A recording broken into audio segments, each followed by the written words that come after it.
Bonjour tout le monde, j'espère que tout le monde va bien. Donc comme chaque semaine, je viens vous faire le résumé des informations de la semaine. Donc pour commencer, ce vendredi 26 juin, des quarantaines ont commencé dans 5 nouvelles communes du pays. On parle pour la région de Valparaíso de la commune de Quillota, pour la région métropolitaine les communes del Monte, Talagante et Calera de Tango, et pour la région de O'Higgins, on parle de la commune de Graneros.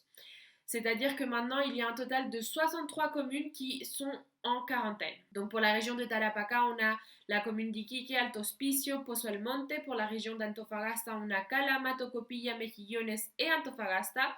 Pour la région de Valparaíso, on a San Antonio, Valparaíso, Viña del Mar, Los Andes, San Felipe et Quillota.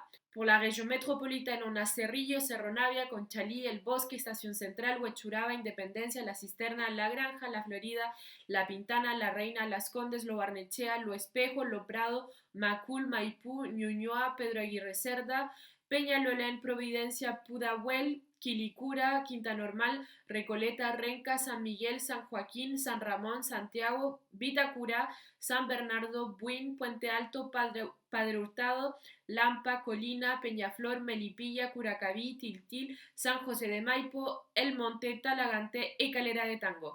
Pour la région de O'Higgins, les communes de Rancagua, Machalí et Graneros. Et pour la région del Maule, la commune de Curicó.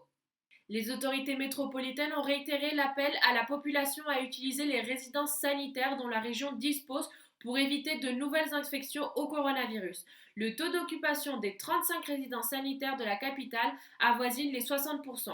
Actuellement, la capitale compte 1500 lits disponibles. Donc si vous n'avez pas la possibilité d'effectuer une quarantaine adéquate à domicile, n'hésitez pas à appeler ce numéro et ils iront vous chercher chez vous et vous conduiront dans une de ces résidences sanitaires. Il est important de vous rappeler que les résidences sanitaires sont gratuites et ont 4 repas par jour. Au cours de la semaine, des chambres et des lits continueront d'être intégrés pour héberger les personnes qui ont besoin de résidences sanitaires dans la capitale. Le ministre de l'Intérieur Gonzalo Blumel a annoncé les mesures mises en place dans la région métropolitaine pour protéger la santé de la population durant ce long week-end.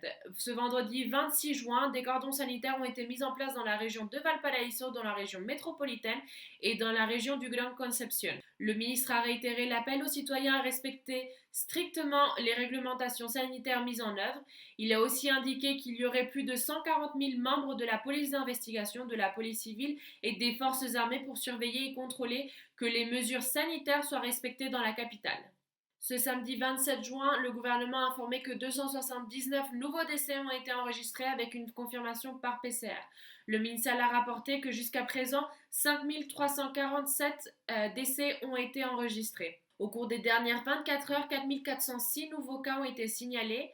Le nombre total d'infections confirmées par PCR est de 267 766 dans le pays. À partir de ce vendredi 26 juin, les agents de sécurité des supermarchés pourront exiger à leurs clients de leur montrer leurs attestations de déplacement pour pouvoir effectuer des achats dans leurs locaux. Les agents de sécurité pourront seulement demander ce document d'attestation de déplacement, mais ne pourront pas demander les cartes d'identité aux clients.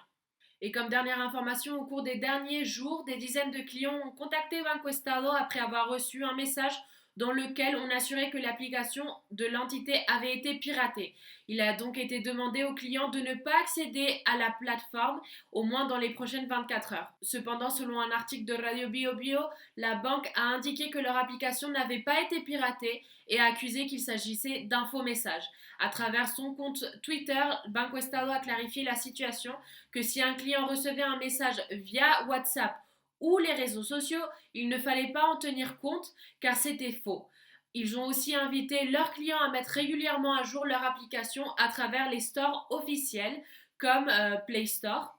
La banque a informé que d'autres messages ont été diffusés en leur nom et qui sont totalement faux et qu'ils cherchent à escroquer les clients. En ce sens, l'entité a recommandé aux utilisateurs de ne pas télécharger l'application via des liens qui arrivent par SMS car la banque ne diffuse jamais des liens de cette manière. Voilà, c'était tout pour cette semaine. Merci à toutes les personnes qui ont regardé la vidéo. N'hésitez pas à liker, commenter, partager et aussi à suivre Tezen sur YouTube.